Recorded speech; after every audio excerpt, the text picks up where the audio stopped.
Hello friends, welcome back to our channel. तो आज के इस वीडियो में हम 24 जून यानी आज के थर्ड शिफ्ट के क्वेश्चन को डिस्कस करेंगे, जो कि आपका एसएससी फेज 12 का जो एग्ज़ाम चल रहा है उससे रिलेटेड है।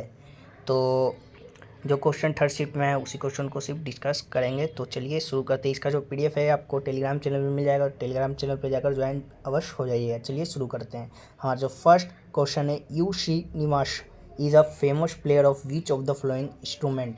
तो आपका मैंडोलिन जो कि आपका राइट आंसर हो जाएगा। U Srinivas is a famous player of mandolin, a string musical instrument that's belong to lute family. He is known for his unique style of playing the mandolin, which is blend of Indian classical music and Western music.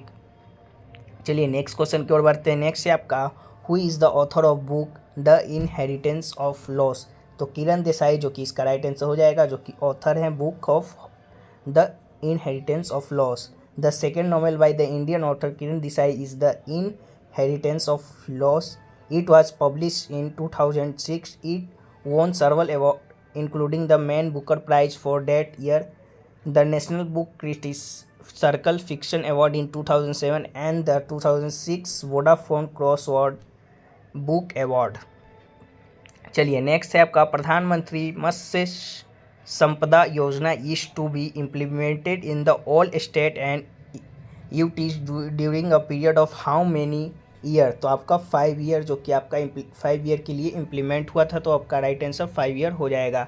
PMMSY is a sustainable development scheme focus on the fishery sector to be implemented in all state and UTs from FY 2020 to 21 to FY 2024 to 25 during a period of 5 years under the Atmanirbhar Bharat package.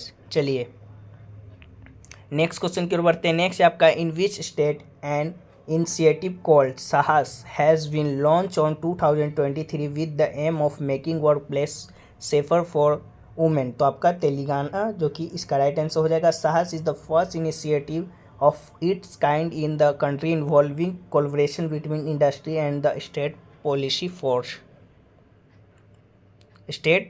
force. चलिए next है आपका, article 123 of Indian constitution empower the president to dash. तो आपका promulgate ordinances during recess of parliament. Article 123 of the Indian constitution empower the president to promulgate ordinance during recess of parliament when both houses of parliament are not in session.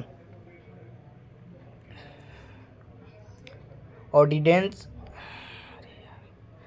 चलिए next देखते हैं। Ordinance making power of president is considered to be the most important legislative power of the president. The ordinance must be re-approved by the parliament within 6 weeks. The maximum life of ordinance is limited to 6 months and 6 weeks.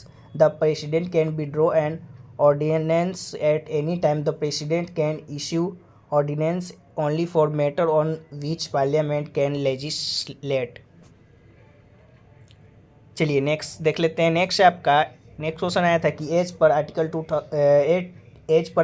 24 of the constitution of India which deals with the right against exploitation, what is the minimum age prescribed by the government for working in a factory or mine? तो आपका 14 year जो कि इसका right answer हो जाएगा। According to article 24, no child below the age of 14 years can be employed to work in a factory, mine और any other hazardous occupation.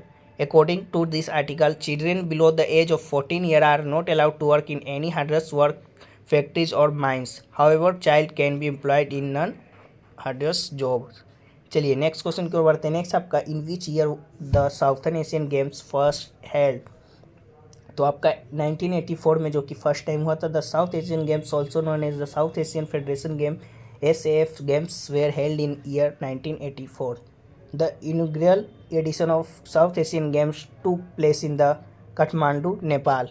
The event was organized with the aim of promoting goodwill and the friendship among South Asian countries through sports. Since then, the South Asian Games have been held periodically, usually every 2 years, with participating countries from South Asia including Afghanistan, Bangladesh, Bhutan, India, Maldives, Nepal, Pakistan and Sri Lanka.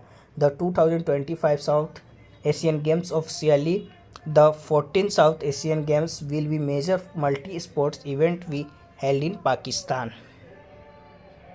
चलिए next question की ओर बढ़ते हैं। Next है आपका Khudiram Bose made an attempt on the life of जज Kingsford with the help of home. तो आपका प्रफुल्ला चक्की जो कि आपका राइट आंसर हो जाएंगे। Khudiram Bose made an attempt on the life of जज Kingsford with the help of Prafulla चक्की।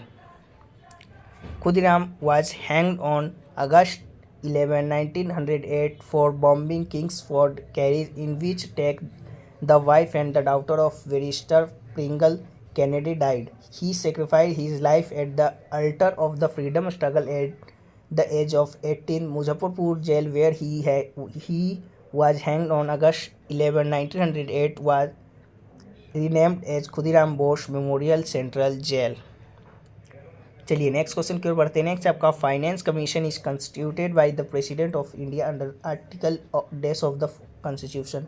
तो आपका आर्टिकल 280 के तहत जो कि आपका फाइनेंस कमीशन जो कि आपका आता है। The finance commission was established by the Indian president under article 280 of the Indian constitution. The finance commission is a constitutional body with the objective of allocation of certain revenue resources between the union and the state government.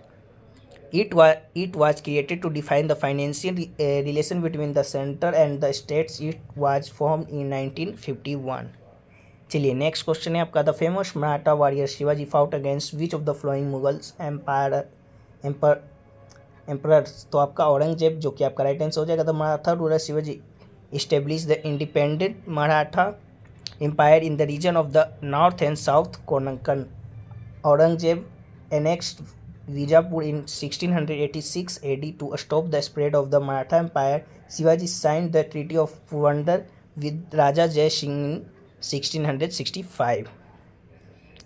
चलिए next question है आपका। Below is the least characteristic of amoeba with the reference to the statement choose the correct option. तो आपका statement दिया गया था 4, उसमें से आपका स्टेटमेंट चुनना था कि कौन सा आपका जो कि सही है। तो पहला था कि एमीवा इज अ यूनिसेल्युलर ऑर्गेनिज्म। दूसरा आपका it does not have contractile vacuole. Third है आपका it's mobile structure is cilia. Fourth है आपका एमीवा इनगल्फ फूड थ्रू फेगोसाइटोसिस। तो आपका स्टेटमेंट 1 और 4 जो कि आपका करेक्ट है। तो आपका स्टेटमेंट 1 और 4 जो कि राइट आंसर हो जाएगा। तो एमीवा की बात कर ले तो amoeba is a unicellular organism having food vacuole to store food and contractile vacuole to store waste material. Its mobile structure is a podia. Amoeba engulfs food through the phagocytosis. चलिए next देख लेते हैं points कुछ। What is the function of nucleus. Function देख लेते हैं। Nucleus mitochondria सभी जितने भी होते हैं। तो the nucleus helps in the protein synthesis and production of ribosome in cell. What तो चलिए और फंक्शन देख लेते हैं। तो it is a spherical organelle with a double membrane inside the cell.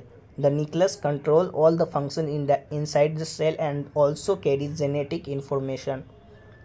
There is a special place within the nucleus called the nucleus which is involved in the ribosome synthesis. The nucleus is a non-membrane bound condensed region of chromatin.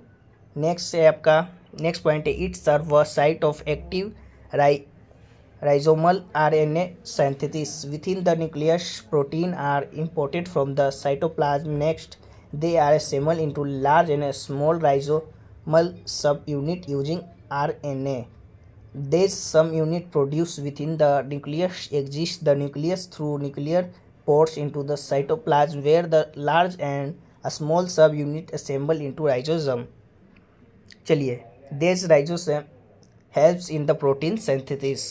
चलिए next देख लेते हैं ribosome की function देख लेते हैं। These are small dense organelles found inside the cell and have a diameter of about 20 nanometre. They are made up of RNA, ribonucleic acid and protein. The function of ribosome is a synthesis protein according to chain of amino acid. Ribosome play the role of collecting amino acid to form specialised protein. चलिए next देख लेते हैं, what is the function of mitochondria. तो it is a cell organelle surrounded by the double membrane. Mitochondria are the power house of the cell. Function of mitochondria की बात कर ले तो it's play a vital role in energy production through the oxidative phosphorylation. It is involved in the detoxification process in hepatocytes. It helps in regulating the metabolic activity of the cell. It promotes cell growth and multiplication. It's responsible for ATP production यानी energy currency of the cell. चलिए next question देख लेते हैं। Next आपका where did madam Cama host the first tri colour flag in 1907। तो आपका स्टटगर्ट जो कि आपका राइट आंसर हो जाएगा। Madam Cama hosted the first tricolour flag in Stuttgart in 1907। Madam Cama की बात करें तो बिकॉज जीरस्टम Cama was a prominent figure in the Indian freedom struggle, she is famous for hosting the unfurling of the Indian national flag on foreign soil. For this act, she came to be known as the mother of the Indian Revolution. During her visit to London, Vikai Kama came in contact with the Shyamji Krishna Verma, an Indian nationalist known for the speeches he delivered at Siam Park. She met Dadabhai Naoroji, president of British Committee of the National Congress founded on December 28, 1885। तो ये रहे question जो कि आपका 24 June third shift में इतने ही question जो कि अभी तक हमारे पास आ पाए हैं। तो अभी और भी क्वेश्चन मिलते तो हम उन्हें आपका टेलीग्राम चैनल पे जो कि PDF के माध्यम से आपको मिल जाएगा, तो जाकर वहाँ से ज्वाइन होकर आप PDF ज़रूर ले लें। तो चलिए मिलते हैं नेक्स्ट शिफ्ट वीडियो में, तब तक के लिए जय हिंद जय भारत।